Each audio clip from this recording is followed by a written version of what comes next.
I'm Ricardo Rodriguez. This is Jonathan Escoval. He is the president of the eSports club here at UTSA. So for people who aren't familiar with eSports, give a little bit of a background of what eSports is.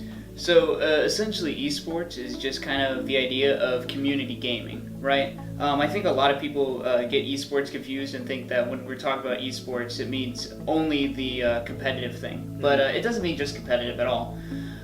Really eSports is supposed to mean just the idea of community gaming, being able to game with friends. And of course, no matter who you're gaming with, casual or competitive, there's always that level of competition in there, you know? When you're with your friends, you want to be the best out of your friends. Yeah, and I get so angry with whenever I realize that I consider myself the best, in terms of my group of friends, I always want to be the best at that certain game.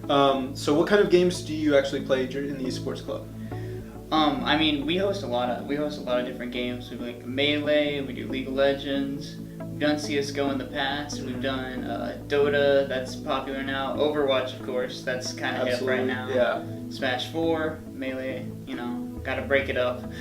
Alright, so for people who rarely touch video games, for people who think that Call of Duty is the premier game, I guess, or who are just trying to get into it, what would be some good games to first start off with and sort of get into? Well, like you said, Call of Duty is actually, a pretty fun game. Mm-hmm. I mean, I also, the club does adhere a lot to, PC-centered, but that doesn't mean we're only PC-centered. I mean, I'm the president. I started off just as an Xbox guy, Halo every night. Halo 3, best game ever made, can confirm. Yep.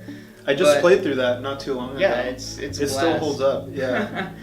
But I mean, starting off with just those regular shooters, those regular games you played on your consoles, there's nothing wrong with console gaming. I mean, that's where it's at. Overwatch is a fantastic game that just came out, and that is a great way to start. If you want to get into PC, that's a great way to move to PC, and if you want to get into console, it's a great way to move into console.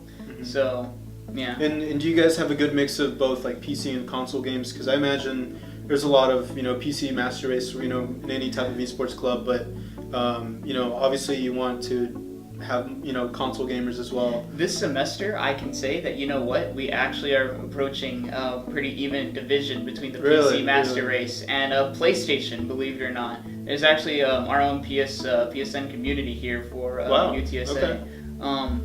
I picked up a guy a couple semesters ago, and he was really gung-ho about creating a community. He did it all on his own. I mean, we helped him here and there, but he got it going.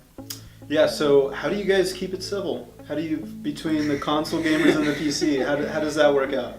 Well, believe it or not, I mean, the civility is really between just cross games in general. I mean, you got your League of Legends players, I mean, that's a MOBA, that's its own thing. And then you have your Overwatch players, that's an FPS. FPS and MOBA, those are two totally different games. Then you have the Smash people, those are fighting games, completely different on that.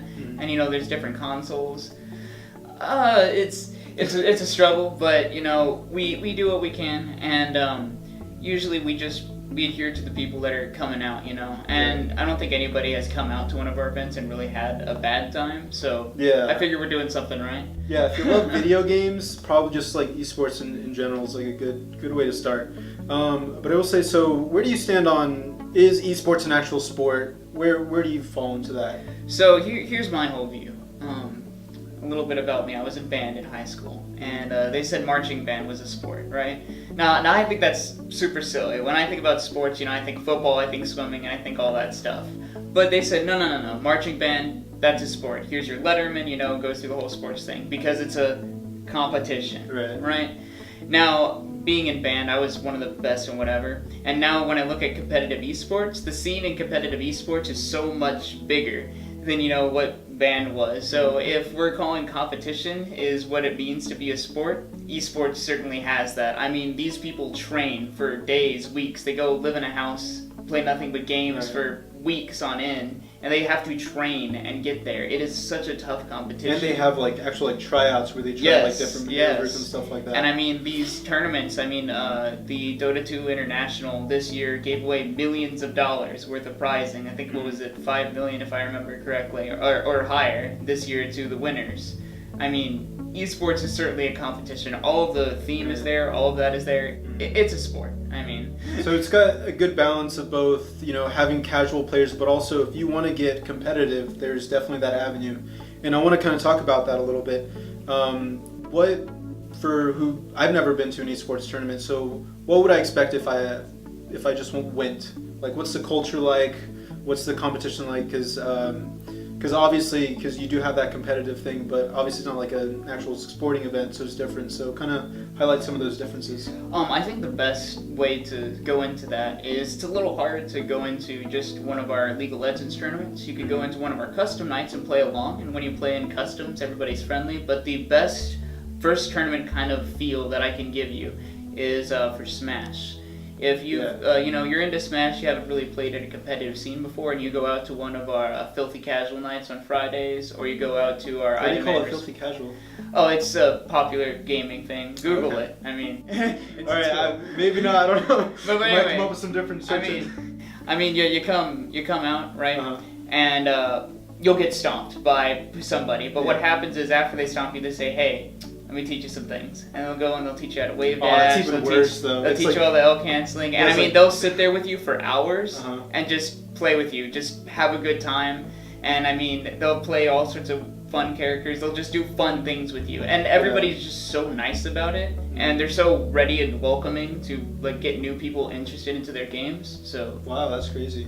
Yeah, but what you said about, for example, like going to a League of Legends if you've never played League of Legends. That's kind of like going to a football game and not learning the exactly. sport, you know. So I kind of want to go into a little bit of your background. So what was the first video game you remember playing? And console, you know, well, bring me back to 5-year-old Jonathan or however old you were. Yeah, I mean, I always played racing games with my dad as a kid. Like, I don't even remember what they were called then. Just like PS1. Like cruising around the world. Do you remember that one? Yeah, well, I mean, I would just like, it was all Rush, just like Rush. That's what it was. Yeah, Rush. That sort of stuff evolved into Armored Core 2, where you just battled into robots. I think my first real competitive game I got into was definitely Halo 3. Halo 3.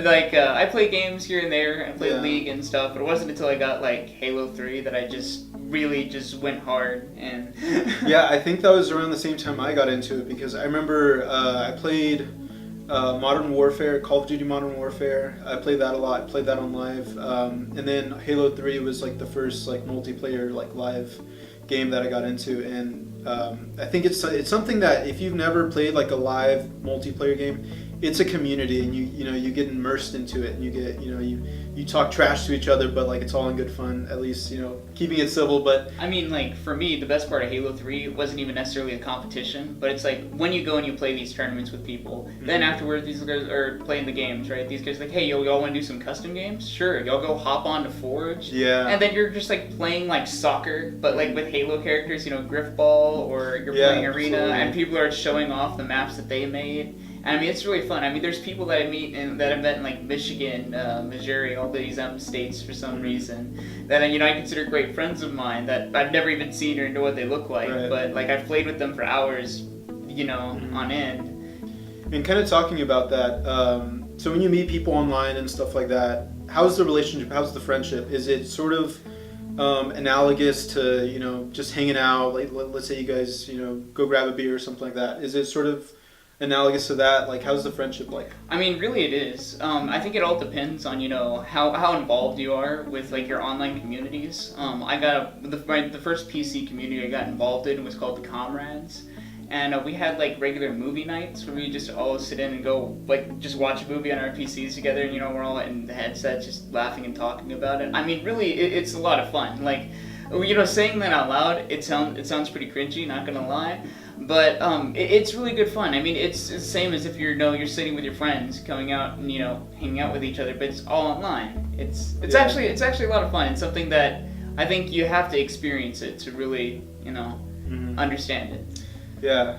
All right. So I'm totally gonna switch gears here, but go for it. What's the longest stretch of time you've played video games? Like the longest like continuous stream of playing something? I mean, that's tough. Probably any trip. I go to South Dakota quite frequently, and it's like a 24-hour drive there. And I mean, I'm on my DS the entire way through. So like, I play DS. Sometimes I'll fall asleep for like an hour or so. I wake up, go back to my DS. So did you get into Pokemon at all? Oh yeah, man. I mean, yeah. Which one did you start off with? My very first Pokemon. Believe it or not, it was Pearl. Like, Pearl, yeah, okay. not even So back you kind to of the joined Game in a Boy. little bit Yeah, late. I joined way late. Yeah, see, for me, I started off doing blue, silver, and then I didn't really touch it until until I think like whenever Fire Red and like the classics, they remastered them pretty much. And then now, because I don't have like the new DS, I'm kind of like I can't play those, but I really want to because obviously I love Pokemon and it's like one of my favorite games. Just and for those of you who aren't familiar with Pokemon, it's one of those games where you just grind your Pokemon into Nostalgia factor. That's Yeah. all it is. 100% nostalgia. Are you sure? Because like it's also that RPG role-playing game, like where you want to build up your stats of your Pokemon to that, and it has that sort of like factor that gets addictive almost. Definitely got to try out the new one. New one brings a whole new feel to the Pokemon saga. Really? It is fantastic. I mean, no gym leaders now. We have. I kind of like the gym leaders. Yeah, island captains though. It's Okay. very neat. It's different. Oh, that's right. They're doing like islands now. Yeah, it's very Okay. different, but it's really cool. It's got a whole new feel to it. I don't know what the next one's gonna be like, but it should be fun. And like you said, I got into the game pretty late, so I was like, okay, we want to switch it up. All right, Yeah. Nintendo, I'll take a stroll around the park. We'll see what it's like, and it's great. So now you're sort of spoiled with the new games. Would you ever go back and play the old ones? Oh, absolutely. But the old ones for me, I never had a Game Boy or any of that stuff. I had a giant brick. It was called the Sega handheld.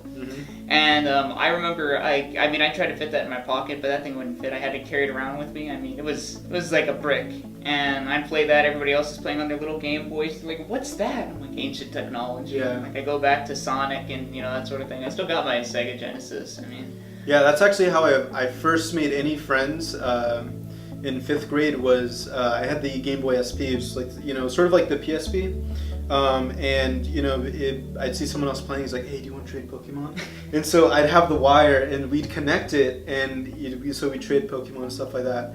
I'm kind of shift a little bit again and talk about new games and what you're looking forward to coming up, because there's a lot of new video games, and because technology is getting better, the graphics are getting better. So, what video games are you looking forward to? Honestly, it's hard for me to say right now. I'm really content. All the games that I was looking forward to came out, specifically Overwatch. So I've been playing Overwatch, and really I've been waiting for a lot of DLC to come out. Like I'm waiting for my Doom DLC to come out, and I was waiting for my Dark Souls DLC to come out, but that came out. I mean, I think the thing that I'm waiting for is the thing that everybody's waiting for, and that's Kingdom Hearts 3. But I mean... Okay. Who knows? I never got into Kingdom Hearts. You never got into Kingdom Hearts. It's man. Kingdom Hearts, Final Fantasy. I never got into those. Well, not because I didn't want to, just because like I just never had the access to it. It's amazing. Yeah. It's amazing. Yeah. I mean, it's like an emotional journey. Really? Yeah, I've heard that. I've had friends that played it. I think for me, it's one of my all-time favorite games is Fallout. Do you play Fallout? Oh, of course, yeah. Which one's your favorite? 3, New 4. 4. Well, 4 is pretty sick. Well, the thing is, they changed the perk system a little bit. I like it, but I could see how people would be like, like I'm kind of used to the old like Fallout 3 New Vegas kind of deal where it was different. But did you play a lot of RPGs? Oh yeah. The only one I couldn't get into was Skyrim. Just really? Yeah. Killed the chicken in the tutorial. Whole town hated me. I did the same exact thing. I remember, and I didn't save until like the beginning of the game. Yeah. So I had to start all the way over, create the whole character and everything, not fight the dragon, but escape the dragon. Run away from the dragon. Yeah, exactly. All right, man. Is there anything else? Actually, when do you have meetings? Right, yeah, so we're going to start having regular meetings every other Wednesday night in the Ballroom 1 at 6 p.m. So not this Wednesday, but the Wednesday after next. And they're a lot of fun. I pretty much have the ballroom all night. So the way it works is pretty much, there's like a meeting for an hour. I talk about do y'all go all night? Stuff. And then, it's like, okay, bring out the laptops. I mean, last night I played StarCraft to like 11. I mean, wow, okay. It was a lot of fun. Yeah, all right. So if you want to get involved with the esports community here, it's big and it's growing. Make sure to contact Jonathan Escobar and make sure to go to those meetings, because even if you don't play video games, it's fun and you should get involved. So make sure. And board games. Board games. We do that too. What board games? What board games you want? We have board game Settlers? nights. Yeah, of course Settlers. Are you Okay. kidding me? All right, I'll definitely have to go now. So if you want to meet me or Jonathan, make sure to go to one of the meetings. Thanks for watching. Click our logo to subscribe, or click one of the videos for more from the Paisano. Leave a comment letting us know your thoughts and what you'd like to see us cover next.